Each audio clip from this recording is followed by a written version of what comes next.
오늘 말씀을 자세히 풀기에 앞서서 우리 귀한 성도분들께 질문 하나를 드리고 싶습니다. 오늘 우리가 말씀을 쭉 읽었습니다. 조금 정황이 정신이 없어서 다 상세하게 읽지는 않으셨을 수도 있을 것 같습니다.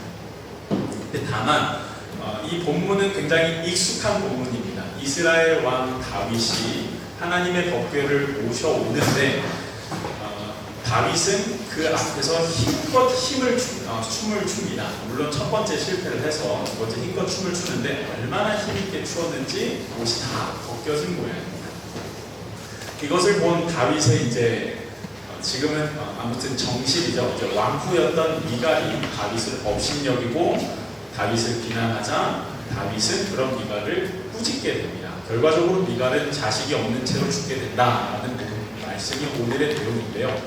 그런데 이 내용이 왜 쓰여졌고 그리고 누구에게 쓰여졌는지 생각해 본다면 이 내용을 우리가 좀 다르게 볼 수 있는 시작점이 됩니다. 우리가 보통 이 말씀을 어떻게 지금까지 해석을 해왔냐면 대개는 좋은 사람 남편 욕하지 말자 이쪽으로 우리가 많이 생각을 해왔습니다. 아니면은 주의 종을 욕하지 말자 라는 쪽으로 우리가 많이 해석을 해왔습니다. 그러나 당시 이스라엘 사람들은 이 말씀을 읽을 때 어떤 마음이었냐면 그런 마음은 아니었습니다. 남편과 주의 종을 생각할 만한 처지가 아니었습니다. 사무엘상 27장 8절을 보면 읽을 수 있습니다. 알 수 있습니다. 우리가 다음 절 말씀을 한번 보시겠습니다. 오늘 좀 많이 읽게 될 것 같습니다. 집사님이 저에게 40분에서 50분을 주셔서 제가 맘 놓고 정말 말씀을 다 이렇게 정리를 해놨습니다. 혹시 보이시나요? 네. 잘 보여요. 네. 아니요, 이거 말고 다음 거. 네, 그 말씀 다음 거를 섞어주시면 감사합니다. 네. 네. 그냥 그때마다 하나씩만 넘겨주시면 됩니다. 다 해놨습니다. 네, 우리 한번 같이 읽도록 하겠습니다. 아기스가 그날에 시글락을 그에게 집어주므로 시글락이 오늘까지 유다 왕에게 속합니다. 이 시기가 언제냐면 최소한 북이스라엘과 남유다가 갈라진 이후 남유다가 멸망하기 직전에 쓰여진 책입니다. 어떤 느낌인지 아시겠나요? 영원해야 할 이스라엘이 남과 북이 갈라졌습니다. 남과 북이 갈라져서 하나님의 나라가 갈라진 것도 이상한데 이 나라가 강력해야 할 이 나라가 강력하지 않고 남의 나라 눈치를 계속 봐야 하는, 특히나 남유다는 북이스라엘보다 많이 약해서 주변의 강대국에 의해 많이 이렇게 좌지우지되는 그런 좀 힘없고 연약한 나라였습니다. 그래서 당시 사람들은 도대체 우리나라는 왜 이래야 하는가? 하나님의 나라 이스라엘은 분명히 부강해야 되는 것 아닌가? 우리가 알기에 다윗과 그 아들 솔로몬 시대에는 분명히 부강했다고 했는데 왜 이 나라는 반으로 갈라졌는가? 그리고 왜 이 나라는 하나님께 버림받은 건가? 외면당하고 있나를 생각할 수밖에 없는 상황에서 이 사무엘 상하의 말씀이 쓰여졌습니다.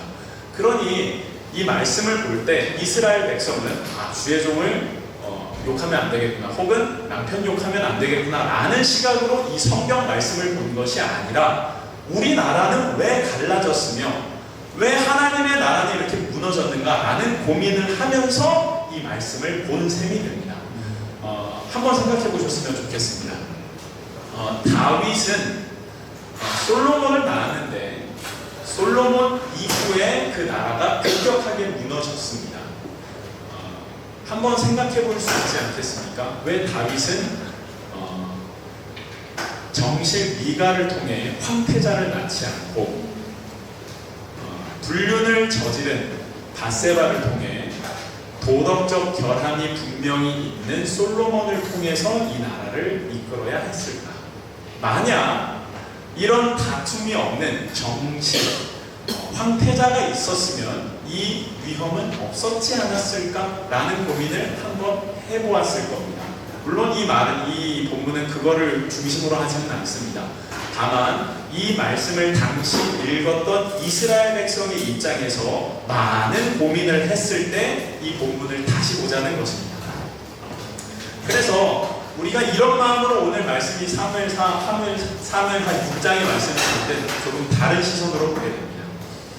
그래서 이 말씀을 다시 보면은 찬양하는 주의 종을 비난하지 말자거나 아니면 우리가 하나님께 열심히 찬양하자라는 정도가 아니라 왜 하나님이 이스라엘을 이렇게 하셨고 그리고 다윗은 무슨 마음으로 앞에 춤을 췄고 왜 다윗과 미갈은 갈라질 수밖에 없었는가를 우리가 보게 됩니다. 그러기 우리가 그것을 알기 위해서는 먼저 오늘 본문 직전에 무슨 사건이 있었는지 우리 본문 초반에 무슨 사건이 있었는지 우리가 좀 살필 필요가 있습니다.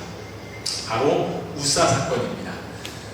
이 우사 사건은 다윗이 왕 위에 올라서 승승장구하던 때를 이야기합니다. 다윗이 몇 년간 도피 생활했는지 혹시 아십니까? 10년이 넘게 도피 생활을 했습니다. 보통 한 도피를 3년, 5년 하면은 너는 왕이 아니었나 보다, 나는 아니었나 보다를 알게 될 텐데 다윗은 그것을 넘어 10년이 훌쩍 넘는 세월 동안 사울 왕을 피해 이스라엘 내내를 이렇게 도피하고 때로는 이방왕, 내가 열심히 죽여댔던 오랑캐의 왕의 신하가 되면서까지 자신을 이렇게 생명을 지키고자 근근히 살아왔던 사람이었으나 드디어 이스라엘 왕이 되었습니다. 가장 끈질겼던 것이 바로 사울의 잔당들이었습니다. 근데 그 사울의 잔당까지도 모두 밀어버리고 자신이 왕이 되었습니다. 도덕적 흠결 없고 정치적인 명분도 완벽하고 그리고 민심도 다윗을 너무나도 사랑하고 있었습니다. 다윗은 사실 모든 것이 다 갖춰진 완벽한 왕이었습니다. 군사적인 능력도 뛰어났고 사람도 인재도 많았고 그리고 제가 지금 말씀드린 것도 모두 완벽해서 딱 하나 신앙적인 명분 하나님이 이스라엘을 함께하게 하시는 왕 하나님과 이스라엘을 잘 중재할 수 있는 왕으로서의 위치를 되찾아야 했습니다. 그것이 바로 당시 이방 민족에게 빼앗겨 있던 그 덮개를 다시 이스라엘로 예루살렘으로 이제 모셔오는 일이 다윗이 가진 가장 중요하고도 최후의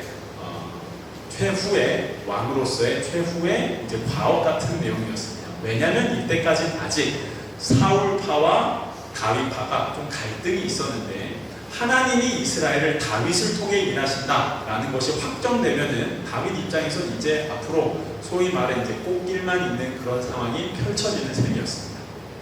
그래서 우리는 이 내용을 볼 때 다윗이 많은 내용으로 이제 준비를 했구나를 추측할 수 있습니다. 다윗은 하나님의 법궤를 아마 아마도 굉장히 화려한 수레였을 것입니다. 소가는 그냥 일반적인 수레가 아니라 아마도 화려한 수레 위에 실어서 온 기쁨을 다해 연주를 하고 하나님의 법궤를 모셔오게 됩니다. 그러나 그 결과가 처참합니다. 수레를 끄는 소들이 갑자기 뛰고 그 옆에 우사라는 사람이 우사의 뜻은 장사라는 뜻입니다. 우사가 하나님의 법궤가 엎어지면 안 되지 않습니까? 그래서 그걸 이렇게 턱 잡는데 아시다시피 하나님의 법궤는 선택받은 레위인 중에서도 선택받은 자, 그 족속들만이 손으로 직접 메어야 하는 하나님의 식물 중의 식물이었습니다. 그런데 레위인도 아니었고 그냥 이름이 장사였던 우사는 그것을 잡자마자 하나님께서 그걸 보시고 죽이게 되십니다. 이로 인해 다윗이 분노하면서 그 모든 일정이 망가뜨려집니다. 근데 우리가 이 내용을 볼 때 우사가 잡아서 죽었구나 다윗이 화냈고 슬퍼했구나 정도로 이해하지만 당시 말씀을 읽던 이스라엘 백성은 이 상황을 보면서 좀 다른 생각을 했습니다. 왜냐하면 이 상황은 이전에 어떤 상황과 너무나도 유사했고 그 결과가 다윗에게 딱 이어지는 내용이었는데 그게 뭐냐면은 한번 떠올려 보시기 바랍니다. 제사장 없이 제사장에 해야 할 일을 했던 왕이 하나 더 있었습니다. 다윗 이전에 제사장 없이 제사장이 해야 할 일을 했던 왕 바로 사울 왕입니다. 우리 하나님께 사랑을 많이 받았고 그리고 이스라엘 백성에도 사랑을 정말 많이 받았지만 그 비참한 말로를 걷게 된 슬픈 왕입니다. 우리가 다음 말씀을 한번 보시겠습니다. 사무엘상 13장 8절에서 14절입니다. 좀 긴데요. 그래도 한번 의미가 있어서 쭉 읽어보도록 하겠습니다. 교독하겠습니다. 제가 먼저 읽겠습니다. 사울은 사무엘이 정한 기한대로 이레 동안을 기다렸으나 사무엘이 길갈로 오지 아니하매 백성이 사울에게서 흩어지는지라. 사울이 이르되 번제와 번제물을 이루어 가져오라. 번제를 드렸더니 번제 들기를 마치자 사무엘이 온지라. 사울이 나가 맞으며 문안하되 사울에게 왕이 행하신 것이 무엇이냐 하니 사울이 이르되 백성은 내게서 흩어지고 당신 평안한 나라에 오지 아니하고 그래서 사람은 민낯에 들어가 보았으므로 이에 내가 이르기를 블레셋 사람들이 나를 치러 길갈로 내려오겠거늘 내가 여호와께 은혜를 간구하지 못하였다 하고 부득이하여 번제를 드렸나이다 하니라. 사울이 사울에게 이르되 왕이 만군에게 행하였도다. 왕이 왕의 하나님 여호와 앞에서 왕에게 내신 명령을 지키지 아니하였도다. 그리하였더라면 여호와 앞에서 이스라엘을 위해 왕의 나라를 영원히 세우셨을 것을. 함께 읽겠습니다. 지금은 왕의 나라가 길지 못할 것이라. 여호와께서 왕에게 명령하신 바를 왕이 지키지 아니하였으므로 여호와께서 그의 마음에 맞는 사람을 구하여 여호와께서 그를 그의 백성의 지도자로 삼으셨느니라 하고. 여기 사무엘상 13장의 내용을 이제 조금 이해하시겠습니까? 다윗과 달리 사울은 더 참작될 만한 상황이었습니다. 전쟁이 코앞이었고 이방 나라는 쳐들어오기 직전이어서 전쟁하기 전에 제사를 드려야 하는데 제사장이 안 왔습니다. 전쟁은 해야 되고 언제 쳐들어올지 모르는 이 상황에서 사울이 어찌 보면은 나라를 위해 너무 명분이 있지 않습니까? 어찌 보면은 나라를 위해 이 긴급한 전쟁에서 지지 않기 위해 자기가 제사를 급히 드립니다. 그런데 이 결과가 너무나도 충격적이게도 사울의 왕은 빼앗을 것이고 하나님이 이제 내칠 것이고 다른 왕을 하나님이 세우실 것이다. 이것이 사울의 말로였습니다. 그러니 이런 똑같은 죄, 어찌 보면은 똑같거나 혹은 더 주의해야 했을 다윗이 저지른 죄는 좀 더 위험했습니다. 제사장 지파인 레위인 없이 법궤를 옮기다가 실패하였고 사울 왕이 제사장 없이 제사를 드린 죄값은 사울이 왕위에서 내려오게 되는 계기가 되었으니 다윗은 이것을 알 수밖에 없습니다. 그러니까 다윗의 마음이 어땠을까요? 다윗이 이렇게 얘기합니다. 사무엘하 6장 9절입니다. 같이 읽겠습니다. 없나요? 죄송합니다. 제가 읽겠습니다. 다윗이 그날에 여호와를 두려워하여 이르되 여호와의 괴가 어찌 내게로 오리요. 이것이 다윗이 이야기했던 말입니다. 이때야 다윗이 깨닫습니다. 여호와의 괴가 어찌 내게로 오리요라고 합니다. 자신이 가져갈 수 있는 것이 아니라 괴는, 하나님의 괴는 나에게 오실 수 있는 것이지 내가 어떠한 능력으로 많은 평판으로 아니면은 내가 지금까지 쌓아왔던 모든 것이 하나님의 뜻이었으니 이건 역시 하나님이 기뻐하실 것이다 라는 짐작으로 내가 하나님의 법궤를 함부로 가져올 수는 없는 것입니다.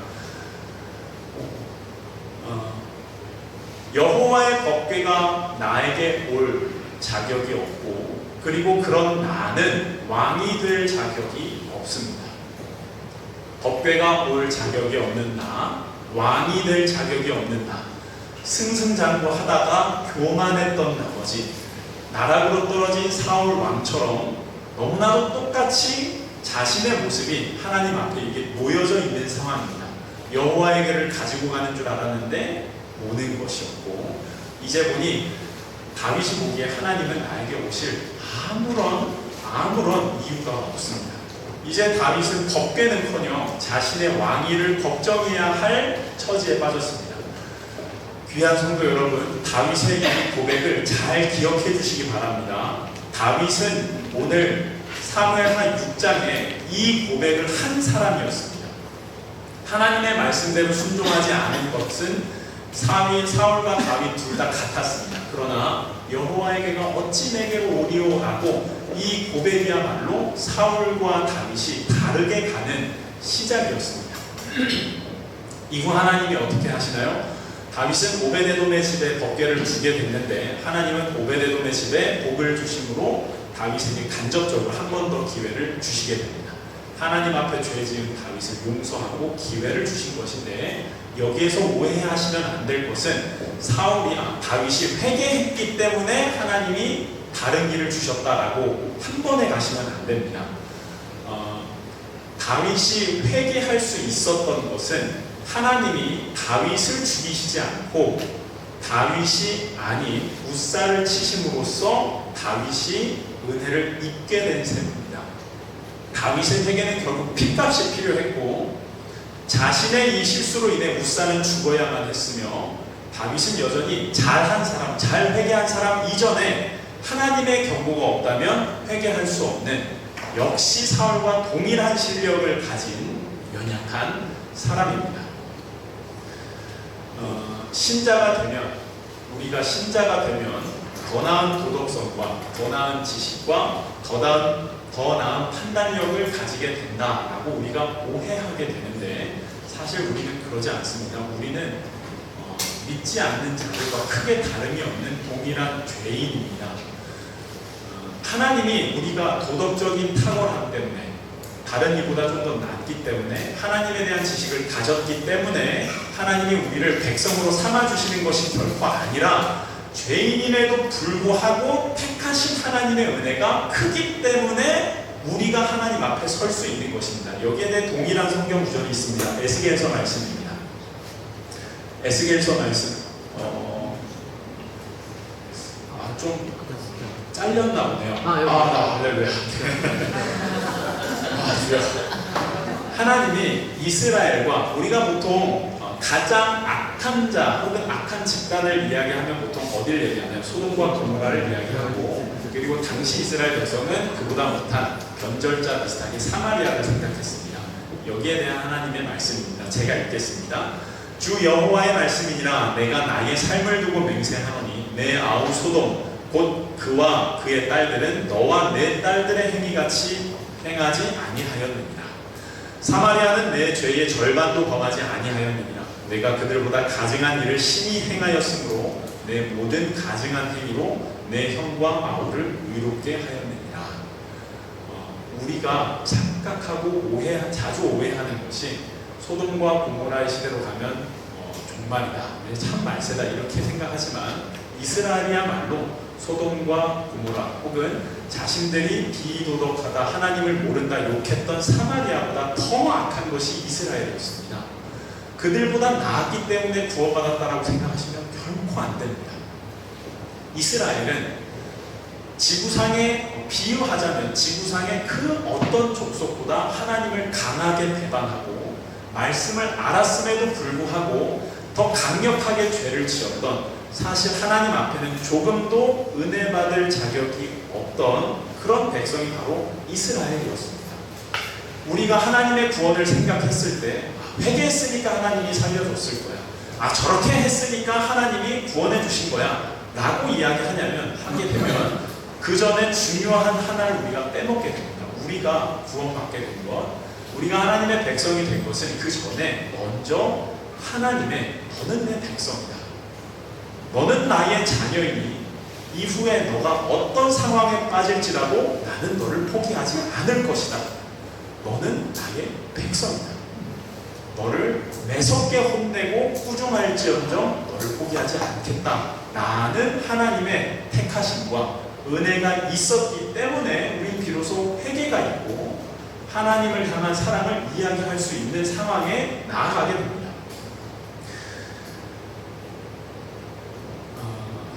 그래서 이로 인해 다윗은 새로운 진리를 알게 됩니다. 내가 하나님의 법궤를 가져오는 것이 아니라 하나님은 언제나 나에게 오시는 분이셨고 나는 그냥 은혜 가운데 피할 수 없는 은혜 택하심을 받은 참 연약하고 사실 왕에 될 자격이 없었던 자가 맞았구나.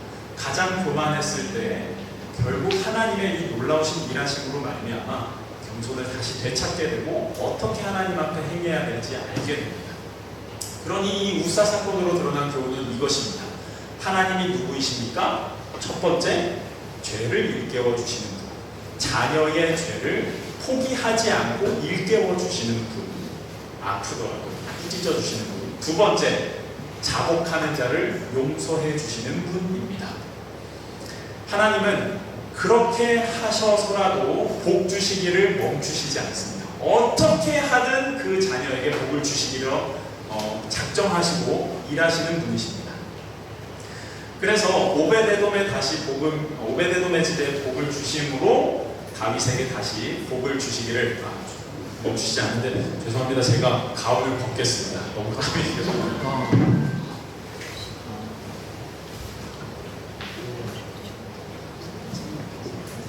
네, 감사합니다. 네, 그래서 하나님은 오베데돔의 집에, 레위인 오베데돔의 집에 법궤가 잠시 있었던 그 집에 복을 주심으로써 다윗에게 이렇게 간접적인 메시지를 전하신 셈이 됩니다.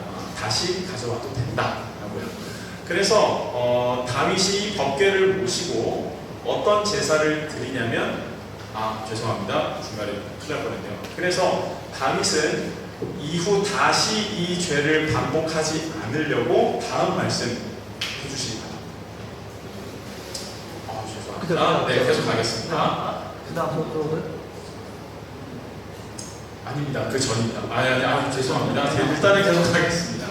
다윗은 다시는 그 죄를 행하지 않으려고 이제 레위인들 제사장에게 시켜서 이제 올바른 제사를 시키게 되는데, 그러니 다윗이 어떻게 그 앞에서 춤을 추지 않을 수 있겠습니까?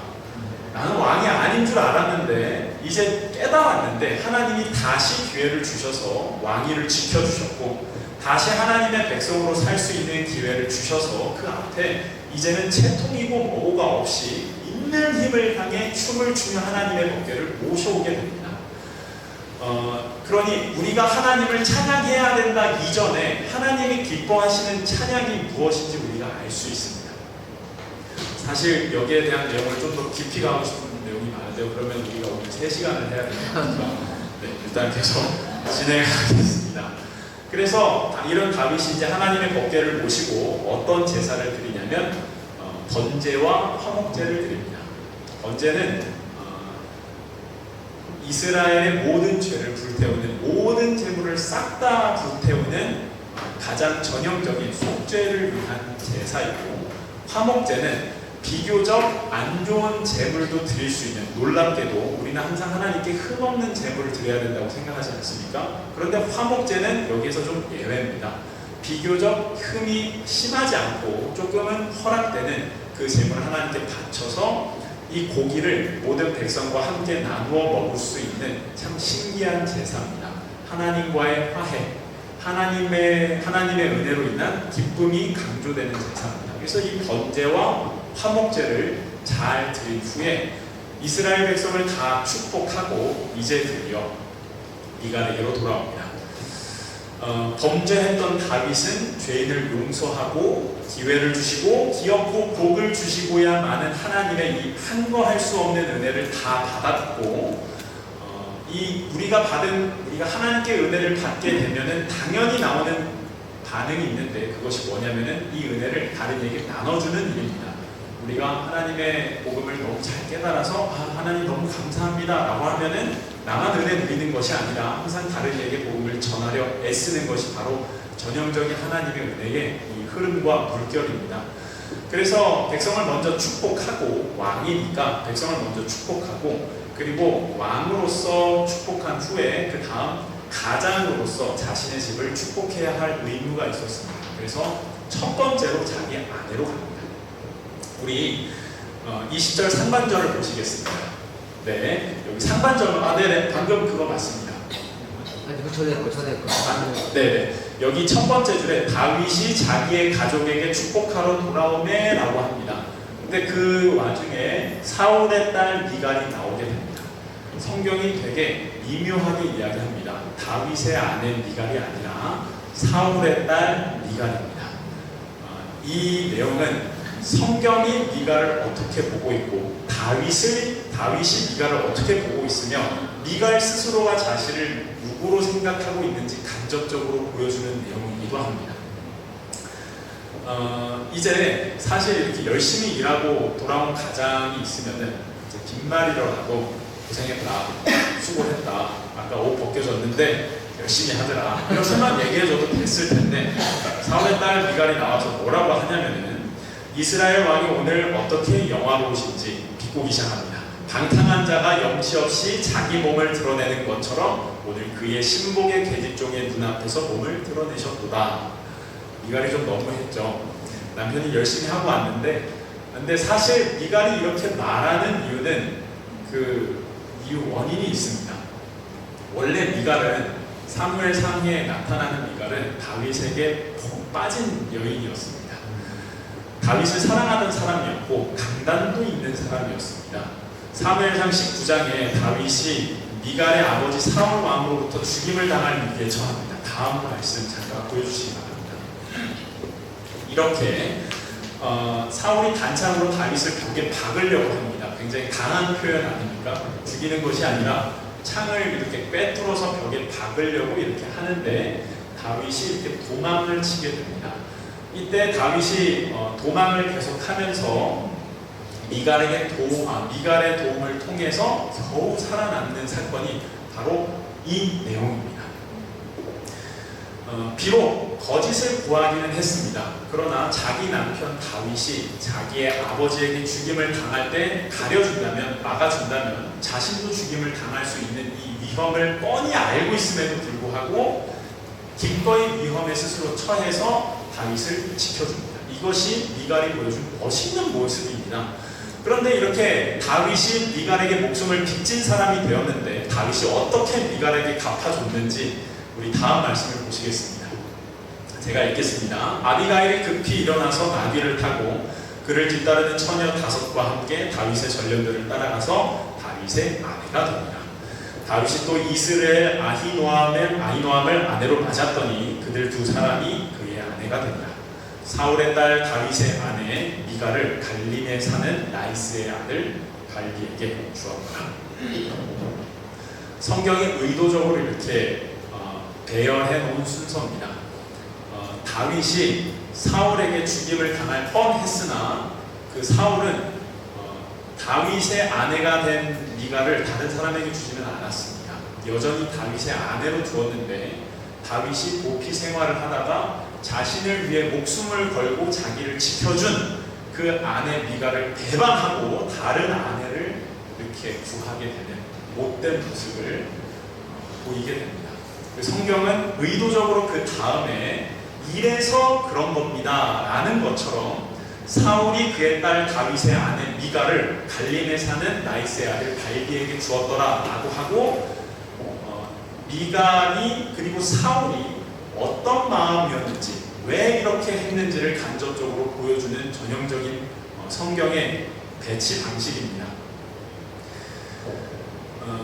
마치 미갈이 다른 남자에게 간 원인이 다윗에게 있는 것처럼 보여줍니다. 역대상 3장을 보시면 다윗은 이 두 사람 외에도 여러 여인을 아내로 맡게 됩니다. 물론 당시 시대상을 고려해 볼 때 이해할 수 있다고 칠지라도 다시 말해 다윗은 왕이었으니 외교 관계를 공고히 하기 위해서 여러 세력과 피치 못한 이유로 혼인 관계를 맺었다 할지라도 시대적 배경이라면 넘어갈 수 있지만 그러나 다윗은 크게 두 가지 비난을 넘어가지 못합니다. 첫 번째는 하나님의 계명을 어겼습니다. 다음 페이지입니다. 신명기 17장 17절에 이렇게 하나님이 이후 있을 왕들에게 주시는 계명이 있습니다. 그에게 아내를 많이 두어 그의 마음이 미혹되게 하지 말 것이며 자기를 위하여 은금을 많이 쌓지 못할 것이라. 첫 번째로 아내를 많이 가지면 안 됩니다. 복수 이상, 2명 이상을 갖지 않기를 권고하고 있습니다. 그러나 다윗은 이 왕에 대한 하나님의 계명을 어긴 사람입니다. 왕으로서 경건하지 못했습니다. 그리고 두 번째, 이것이 좀 더 심각합니다. 다른 사람의 아내가 된 미갈을 시간이 지나서 데려오게 됩니다. 그때 다윗은 감당하지 못했습니다. 다음 페이지입니다. 먼저 이 상황을 설명할 필요가 있습니다. 사울이 드디어 죽게 됩니다. 그의 아들 요나단도 죽었습니다. 근데 사울의 장당들은 다 남았습니다. 다윗파와 사울파의 전쟁이 계속 이어지고 있는 상황 속에서 다윗이 가질 수 있는 최고의 패는 무엇이냐면, 나는 사울 반대파가 아니라 사실 나도 사울 집안이다, 나는 미갈이랑 결혼한 남자다, 사울의 사위다를 강조하면 됩니다. 그래서 이때 다윗이 미갈을 사랑해서 데려오는 것이 아니라 정치적인 외교적인 방법으로 자기 아들을 가져오려고 합니다. 이렇게 얘기합니다. 아브넬이라는 사람이 자신이 이렇게 함께 하려고 하자 다윗이 언약을 맺어줄 테니 사울의 딸 미갈, 내 아들을 데리고 와, 정당한 나의 소유다라고 이렇게 얘기를 합니다. 본문을 보면은 다시 다음 장으로 넘어가겠습니다. 다음 페이지입니다. 그래서 이스보셋이 사람을 보내서 그의 남편 라이스의 아들 발디엘에게서, 그는 이제 미갈입니다. 위에서는 라이스의 아들 발디라고 했으나 여기에서는 발디엘, 동일 인물입니다. 발디엘에게서 미갈을 이제 뺏어오는데, 참 슬프게도 그 남편 발디엘이 미갈을 따라오면 계속 웁니다. 1-2km가 아니라 수십 리를 따라오면서 계속 웁니다. 여기에서 이 본문을 보면 발디엘은 아마도 미갈을 진심으로 사랑했던 것 같습니다. 그는 울면서 아내를 떠나가는데, 그러나 이 본문을 보면 우리가 알 수 있는 것은, 생각할 수 있는 것은, 사실 옆에서 울어야 되는 사람은 발디엘 이전에 다윗이어야 했습니다. 여보 미안합니다. 당신이 날 살려줬는데, 내가 그래서는 안 됐는데 실수했습니다 라는 말이라도 했거나, 아니면은 먼 길을 따라오는 이 아내를 위해서 마중이라도 갔어야 됐는데 그런 이야기는 하나도 없고, 그저 정치적인 어떤 목적을 위해 미갈이 사용되는 조금 슬프고 의로운 다윗이 아니라 뭔가 차갑고 어두운 다윗의 면모가 드러나는 대목입니다. 그러니 미갈에게 다윗은 어떤 사람이었을까요? 미갈에게 다윗은 어떤 남자였을까요? 이제는 사랑하기 이전에 이스라엘 왕으로서도 일단 실격입니다. 부부로서의 정절을 지키지도 않았습니다. 의리가 없습니다. 목숨을 빚진 자신을 존엄을 다해, 예의를 다해 대하지도 않았습니다.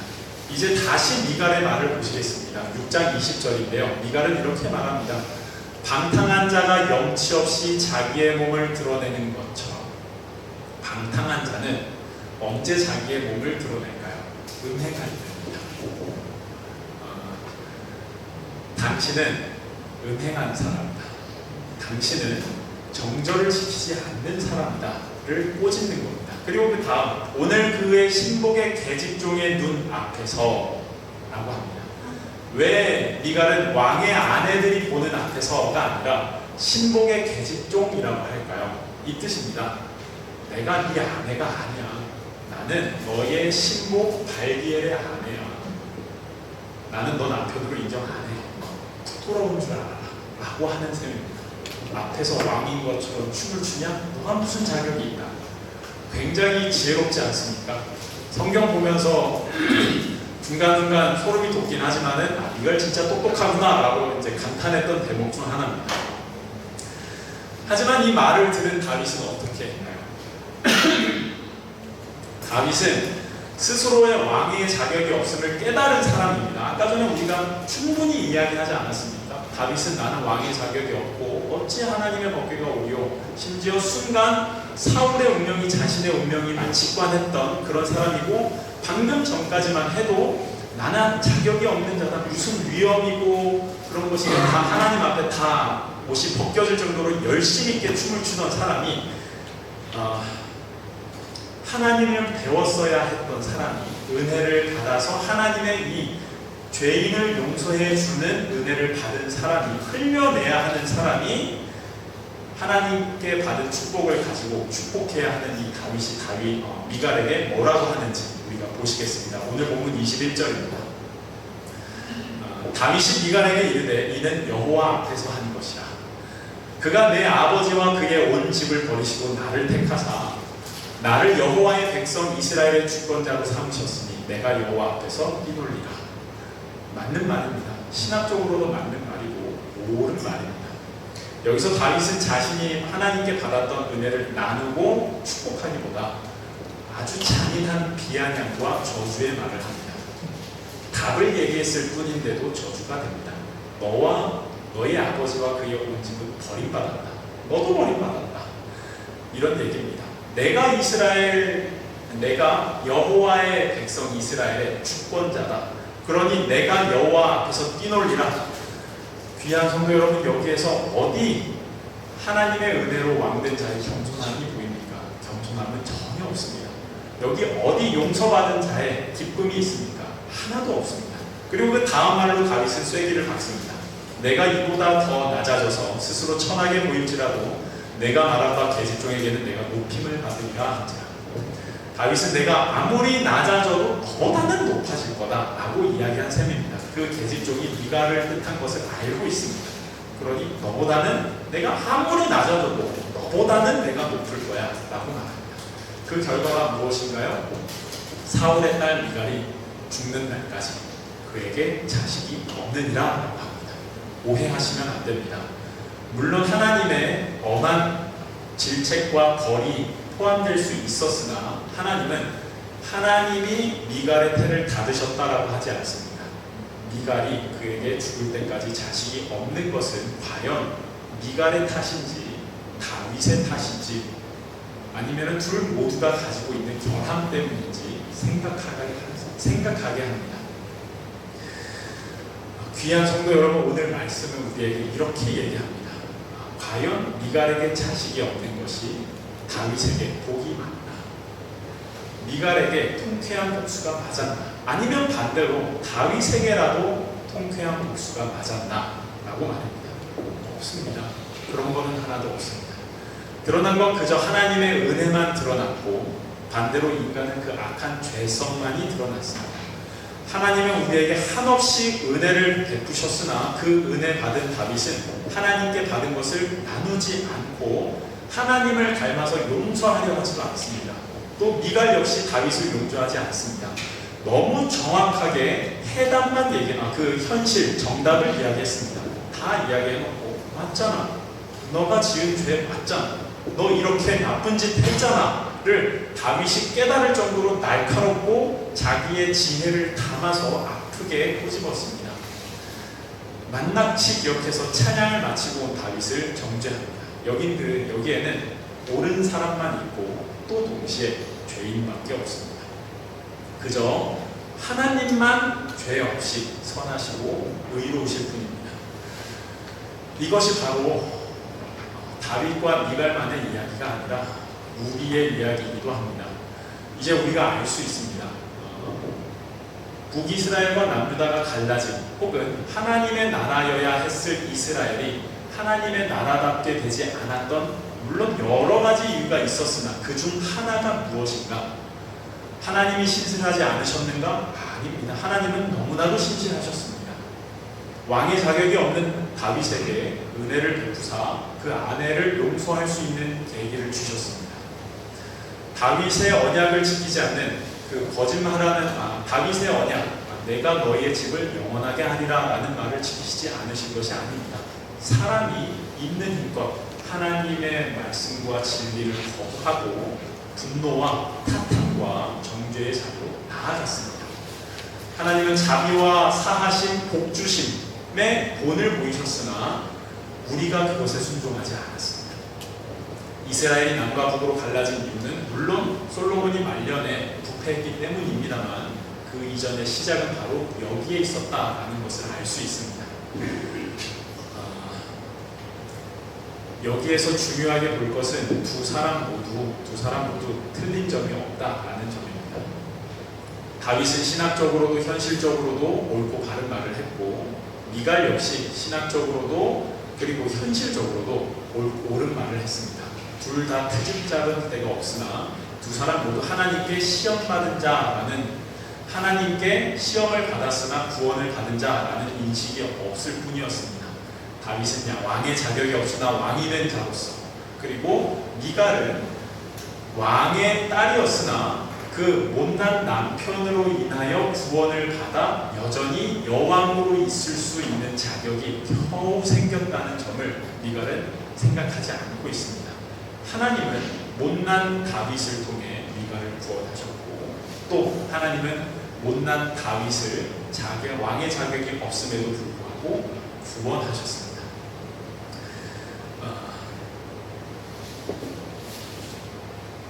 오늘날 우리가 살아가는 이 현대 시대를 보면은 정답의 시대라고 말해도 부족함이 없는 것 같습니다. 모두가 서로를 향해 손가락질합니다. 혼나야 마땅한 사람만 있거나 아니면은 내가 옳은 사람만 있습니다. 모두가 각기 다른 근거를 가지고 있고, 어떤 이는 경험으로, 누구는 지혜와 지식으로, 누구는 AI로 답을 얻고 그렇게 살아갑니다. 귀한 성도 여러분, 우리가 답을 알고 있다고 생각했던 것들이 말년에 다 깨지는 것을 보고 제가 얼마나 마음이 무너지고, 때로는 재미있기도 하고 때로는 통쾌하기도 하면서 하나님이 이렇게도 일하시는구나를 얼마나 누렸는지 모릅니다. 여기서 모든 것이 다 헛되고 헛되니 다 하나님께 드려야 된다, 하나님께만 구해야 된다 라는 쪽으로 가면은 하나님이 우리에게 선물로 주신 이 삶을 너무 가볍게 여기는 것 같습니다. 그래서 이렇게 갔으면 좋겠습니다. 우리는 정말 답이 없습니다. 옳고 그른 거 압니다.